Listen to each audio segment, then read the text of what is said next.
So our web application infrastructure, we are hosting all the web application on AWS cloud. We got a 300 credits from AWS cloud for POC purpose, and we have utilized that to spin up our web application. All our web applications are containerized and it is running on Docker images, and these Docker images are managed by a Docker containerization tool called Kubernetes. And we have two environment in our infrastructure. One is for staging to test all the web applications before getting deployed into the production. For now we have eradicated staging environment because of the cost constraint, and we have a production environment where our live web application is running.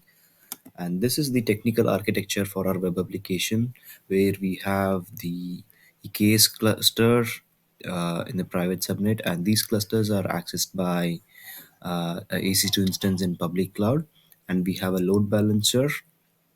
So when a user hits a web application, it come directly to the network load balancer. So the feature of network load balancer is it can take a large number of traffic, like say 100 million traffics. So this load balancer can access that, has the power to take that traffic from user and directs the incoming request to EKS cloud, and EKS cloud does all the operations, and it sends back the output to the user.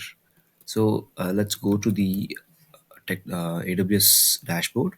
As I said, we have two clusters running in EKS. So one is production and one is staging. For now, we have eradicated this. Nothing is running on staging. So let's go for EKS production. We have two instance which is up and running in the EKS cluster. We have configured the auto scaling policy, like a minimum two instance has to be running all the time. Like say when this instance wants a maintenance or it gets eradicated, it will make sure there will be another instance created up and running, and this gets terminated or uh, hold it for the maintenance.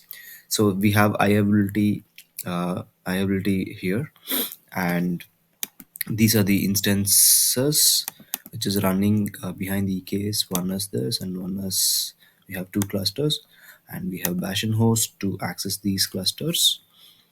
Also, we do have DynamoDB, which is a NoSQL database, which has all the tables what you're seeing in the web application.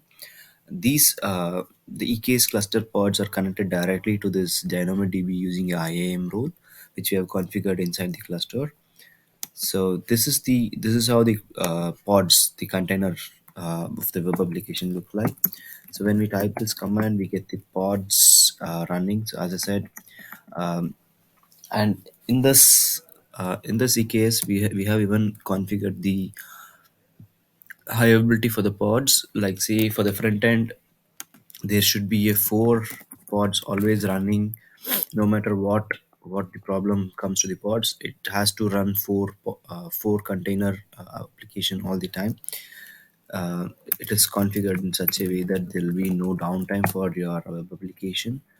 For example, for the backend, I have configured two has to be always there, and it is two has to be ready available all the time, and four has to be available all the time. Let's say if I am deleting one pod now in for the front end,